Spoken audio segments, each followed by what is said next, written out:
हे प्रभु, क्या कमी रह गई थी मेरी भक्ति में जो आज ये दिन दिखा रहे हो। किस बात की सजा दे रहे हो प्रभु राम, किस बात की? बाबा जल्दी आइए, भैया को फिर से। हे राम लला, अब सब आपके ही भरोसे है। रघुनाथ अपनी बेटी के साथ कमरे से निकलता है और भागकर घर के दूसरे कमरे में जाता है और देखता है कि वहां उसका इकलौता बेटा किसी राक्षस की तरह चिल्ला रहा था। उसके दोनों हाथ जंजीर से बंधे होते हैं। फिर जैसे ही रघुनाथ उसके सामने आता है, उसका गुस्सा और बढ़ जाता है। आ गया तू चाहे कितनी भी विनती कर ले, तेरे बेटे की मौत तो होकर रहेगी। उसके बाद मैं एक एक कर तेरे पूरे परिवार को मार दूंगा और तू बस देखता ही रह जाएगा। अरे दुष्ट आत्मा, तू मेरे सब्र का इम्तिहान मत ले। मैं तुझे एक पल में भस्म कर दूंगा। पर तू ऐसा करेगा नहीं, मुझे पता है, क्योंकि अगर मैं मरूंगा तो तेरा बेटा भी मरेगा। मंत्र पढ़ ले, जितने चाहे मंत्र पढ़ ले, मैं लौट कर फिर। रघुनाथ मंत्र पढ़ते हुए गंगा जल छिड़कता है। प्रभु रक्षा करो। डैड, क्यों बांध रखा है मुझे? क्या हुआ मुझे? मेरे साथ ये क्या हो रहा है? ये तेरे कर्मों की सजा मिल रही है तुझे ऋषिकेश। अभी भी वक्त है, संभल जा और ले राम का नाम। तू अपने मकसद में कामयाब नहीं हो पाएगा। मैं इसका पीछा नहीं छोड़ूंगा।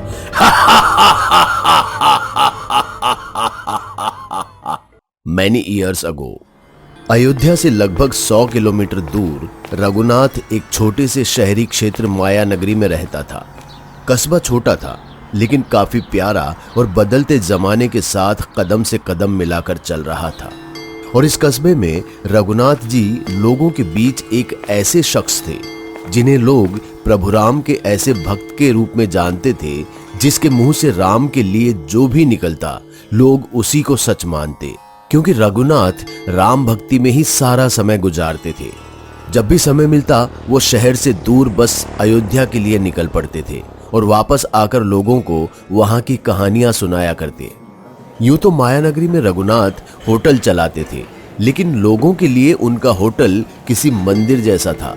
लोग घुसने से पहले चप्पलें उतारते थे और हाथ पांव धोए बिना तो अंदर जाते ही नहीं थे। उनके होटल का खाना लोगों के लिए प्रसाद की तरह था, जिसे वो टेबल कुर्सी पर नहीं बल्कि जमीन पर बैठकर खाते थे।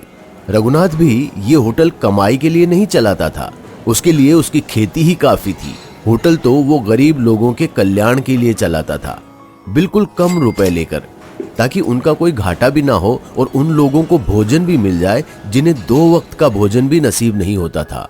अभी रघुनाथ के प्रभु का चमत्कार ही था कि उसके होटल के कई किलोमीटर दूर तक कोई दूसरा होटल नहीं था, क्योंकि कस्बे के लोग भी यही मानते थे कि रघुनाथ भगवान का काम कर रहा है, गरीब लोगों के लिए होटल खोलकर।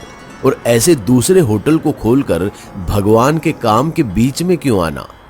लेकिन बदलते वक्त ने लोगों के विचार भी बदल दिए। रघुनाथ का होटल बाजार के एकदम बीच में था, जहां होटल के साथ साथ वो बेघर लोगों के लिए रैन बसेरा भी चलाते थे। पर होटल के आसपास के बड़े एरिया पर एक बड़े बिल्डर की नजर थी, जो वहां एक मॉल बनाना चाहता था। बाकी सब लोग तो बिल्डर के पैसों के लालच में आ गए, लेकिन रघुनाथ तो पैसे कमाने के लिए ये होटल नहीं चला रहा था ना, इसलिए बिल्डर की उस पर एक ना चली। क्योंकि रघुनाथ जानता था कि अगर वो बिल्डर को अपनी जमीन दे भी देगा और अगर उसने मॉल में होटल खोल भी लिया तो फिर भगवान का काम नहीं होगा, क्योंकि ये मॉल वाले कभी भी किसी गरीब को अपने महंगे कैंपस में घुसने नहीं देंगे। अब जिनकी जेब में फूटी कौड़ी तक नहीं है, उन्हें मॉल में कौन घुसने देगा? रघुनाथ जी, हमें मालूम चला आपके घर से कोनो खाली हाथ नहीं लौटता है, तो ई गरीब को काहे खाली हाथ भेज रहे हैं? जो कुछ भी मैं लोगों को देता हूँ वो सब उस प्रभु की बदौलत, लेकिन आप तो मुझसे मेरे प्रभु राम को ही मांग रहे हैं। अरे ऐसन बात नहीं है, आप गलत समझ रहे हैं। अरे हमारे मॉल का सेंटर ऑफ अट्रैक्शन आपके राम ही होंगे। आपके होटल से भी बड़ा मूर्ति लगवाएंगे हम मॉल के अंदर। अरे बाकी लोगन को तो हम 1-2 दुकान देकर छुट्टा कर देंगे, आप 4-5 रख लीजिएगा। हाँ, और ये लीजिए 2 करोड़ रुपया है, रख लीजिए। देखिए साहब, आप बड़े आदमी हैं, लेकिन मुझे पैसे में मत तोलिए। बड़ी मूर्ति से कुछ नहीं होता, प्रभु की भक्ति आस्था से होती है। और क्या फायदा होगा उस भव्य मूर्ति का, है जहां गरीब लोग देख भी नहीं पाएंगे। आपसे हाथ जोड़कर विनती है, आप मुझे खरीद कर गरीब लोगों की उम्मीद मत छीनिए। अरे काहे इन गरीब लोगन के चक्कर में अपना नुकसान करवा रहे हैं भाई। एक बात सुन लीजिए, मॉल तो हम आपकी जमीन के बगैर भी बनवा सकता हूं, पर अच्छी डील दे रहा हूं आपको। डैड सही कह रहे हैं, ये डील अच्छी। अभी तुम्हारा बाप जिंदा है, तुम चुप रहो। नए दौर का लड़का है, नफा नुकसान समझता है। ए बेटवा, का नाम है तुम्हारा? सर रिक्की। आप जा सकते हैं श्रीमान, लेकिन अन्नपूर्णा स्थान में प्रसाद जरूर लीजिएगा। बिल्डर मुस्कुराते हुए वहां से निकल जाता है, लेकिन अपनी गाड़ी में बैठने से पहले अपने राइट हैंड साहिल से कहता है, ए साहिल, ये ऐसा नहीं टूटेगा। अब हमने बोल तो दिया है कि मॉल बनवा लेंगे, लेकिन अगर उसके आगे इसका ई गरीब खाना हुआ तो हमारा तो पूरा शो बिगड़ जाएगा बे। इसका कोनो कमजोर कड़ी ढूंढो। अरे सामने ही तो है सर, उसका बेटा रिक्की। उसकी आंखों में डील की चमक साफ दिख रही है। बुलाओ उसे अड्डे पर। इतना कहता हुआ बिल्डर और साहिल गाड़ी में बैठ जाते हैं। उनके जाते ही रघुनाथ अपने बेटे से ये साफ कह देते हैं कि इस डील की बात मन से निकाल दे। और इतना कहकर रघुनाथ अपने स्कूटर से अपने होटल के लिए निकल जाता है। इधर रिक्की के मोबाइल पर एक मैसेज आता है और वो अपनी बाइक लेकर शहर की तरफ निकल जाता है और अपने दोस्त जावेद से मिलता है। जावेद मेरे भाई, कैसा है तू? अरे बढ़िया, एकदम बढ़िया। बता क्यों बुलाया मुझे? यार तू मेरा सबसे अच्छा दोस्त है और आज का दिन मैं तेरा सबसे अच्छा बनाना चाहता हूँ। कैसे? अरे तू मेरे साथ आ बस। हाँ।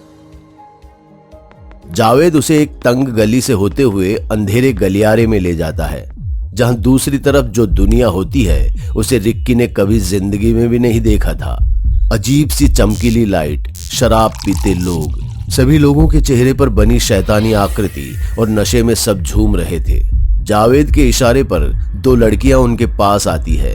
उनके चेहरे पर निशान ऐसे बने थे जैसे कोई चोट लगी हो, पर यह बस उस पार्टी की थीम थी, हैलोवीन पार्टी की। उन दोनों लड़कियों ने काफी छोटे कपड़े पहन रखे थे, जो जावेद के इशारे पर रिक्की से चिपक कर डांस करने लगती है।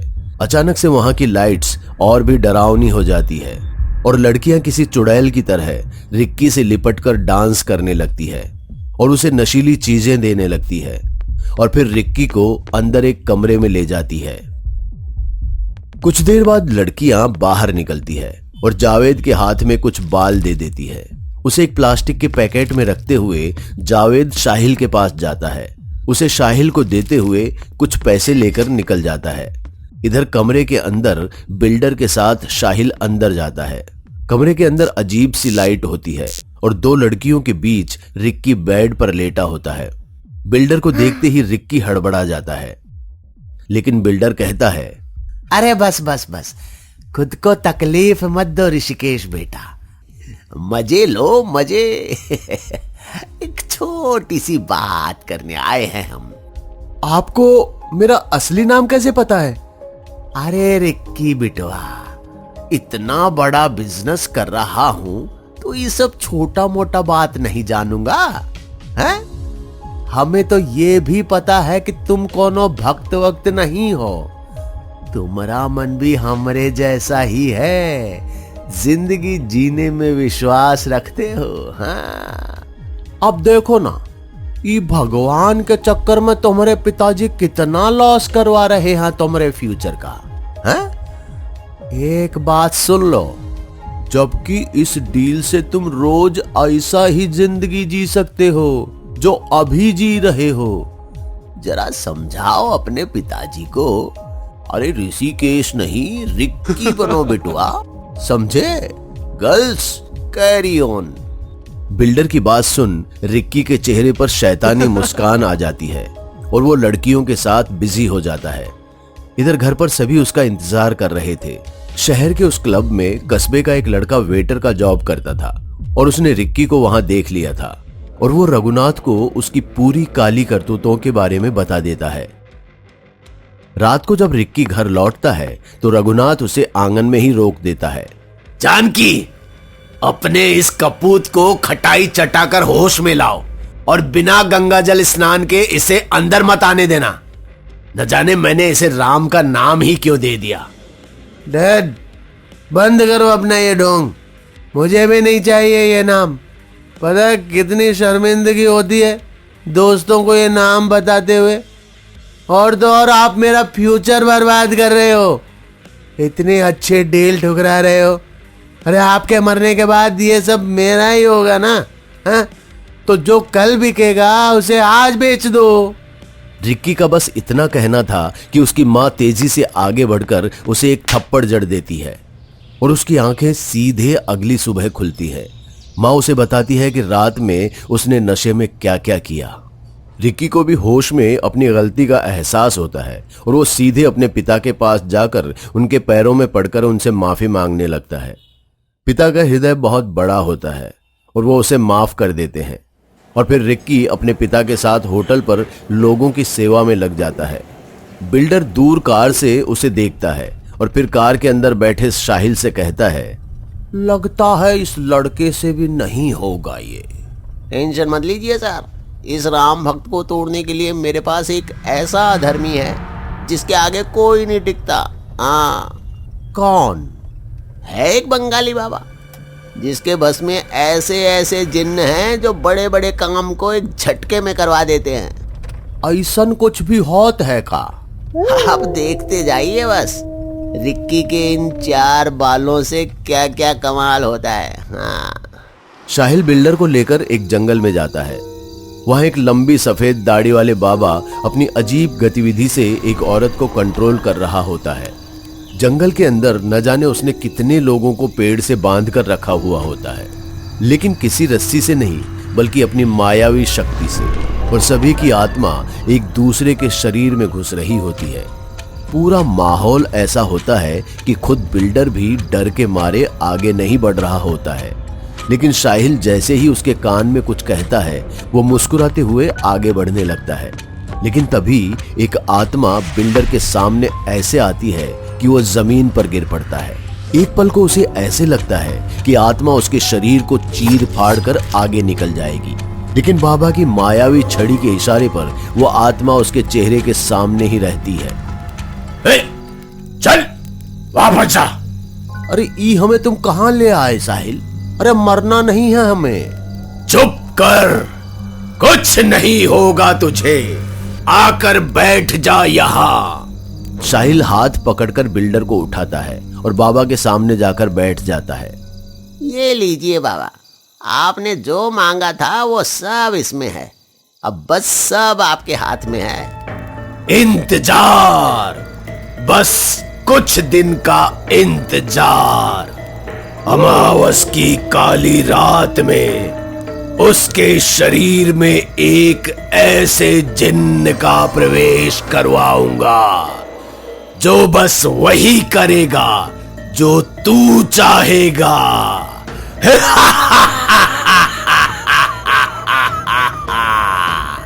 बिल्डर के चेहरे पर एक भयानक मुस्कान आ जाती है और इधर अमावस की रात, और रिक्की की तबीयत ऐसे बिगड़ने लगती है जैसे वो कितना ज्यादा बीमार हो। उसकी आंखों के नीचे काले गड्ढे बन चुके थे और कोई भी उसके पास जाता तो उसकी तरफ ऐसे झपटता जैसे कि वो कोई जानवर हो। रघुनाथ उसकी हालत देखकर समझ जाते हैं कि उसके ऊपर जरूर कोई काला साया है। इधर वो अपने हिसाब से सिद्धियां कर रिक्की के शरीर से उस जिन्न को भगा देते हैं, लेकिन जिन्न दूसरे ही पल वापस रिक्की के शरीर में घुस जाता है और रघुनाथ के गले को पकड़कर उस पर चीखने लगता है। रघुनाथ बिल्कुल शांत होकर अपने प्रभु को याद करने लगते हैं और इधर रिक्की देखते ही देखते बेहोश हो जाता है। जंजीर लाओ और बांधो इसे। लेकिन बाबा आप ऐसा क्यों कर रहे हैं? आखिर आप भैया को बांध क्यों रहे हो? बेटी, जितना कह रहा हूं अभी उतना ही करो, नहीं तो इसके अंदर जो काली शक्ति है वो सब खत्म कर देगी। रिक्की को बांधते ही रघुनाथ श्री राम के आगे जाकर हाथ जोड़ लेते हैं और उसकी बेटी दोबारा से उसे रिक्की के दूसरे दौरे के बारे में बताती है। रघुनाथ उस पर काबू पाने की कोशिश भी करता है, लेकिन वो जिन्न पीछा छोड़ने को तैयार ही नहीं होता है। अब बस एक ही रास्ता था कि रिक्की भगवान का नाम ले, लेकिन उसके लिए जरूरी था कि वो जिन्न उसका पीछा छोड़े। लेकिन वो इतना शक्तिशाली था कि रिक्की के शरीर से जाता था तो तुरंत वापस लौट कर आ जाता था। रघुनाथ को कुछ समझ नहीं आ रहा था। तभी उसे किसी का कॉल आता है और वो रघुनाथ से कहता है कि मैं एक वीराने में हवेली खरीद रहा हूँ, लेकिन सोच रहा हूँ कि वहां हनुमान आराधना करवा लूं ताकि अगर कोई बाधा विघ्न हो तो टल जाए। देखिए, मैं अभी बहुत परेशान हूँ, मैं आपसे बाद में बात करता हूँ। इतना कहकर रघुनाथ फोन काटने ही वाला होता है कि न जाने उसके दिमाग में क्या सूझता है और वो कॉल पर उससे कहता है बिल्कुल सही कह रहे हैं, अब राम भक्त हनुमान ही सब विपदा हरेंगे। इतना कहकर रघुनाथ भागे भागे घर के बाहर जाते हैं और वापस एक मंडली के साथ आते हैं जो घर के आंगन में पूरी श्रद्धा के साथ हनुमान आराधना शुरू करते हैं।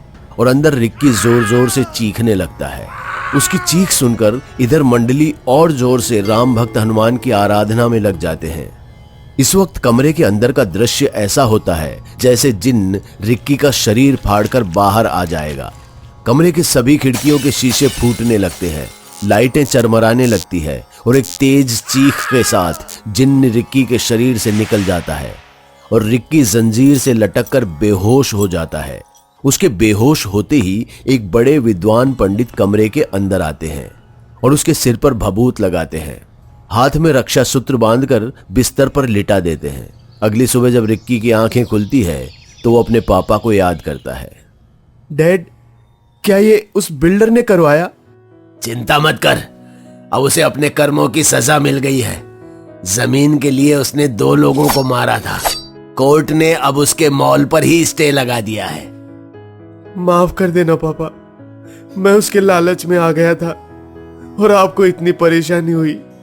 बस कर बेटा, तू समझ गया इतना काफी है, बाकी सब जाने प्रभु राम। हाथ जोड़कर भगवान से माफी मांग। और हाँ, हम आज ही निकल रहे हैं अयोध्या के लिए। एक बार राम लला के दर्शन करके आएंगे तो सब ठीक हो जाएगा। जय श्री राम, जय हनुमान, जय श्री राम, जय हनुमान, जय श्री राम, जय श्री राम। दोस्तों, अगर आपको हमारी कहानी अच्छी लगी हो तो लाइक, कमेंट और शेयर जरूर करें। साथ ही रेगुलर अपडेट के लिए चैनल को सब्सक्राइब करें। और अगर आपके पास भी कोई डर से भरी दमदार कहानी है तो भेजिए हमारे मेल एड्रेस पर अभी।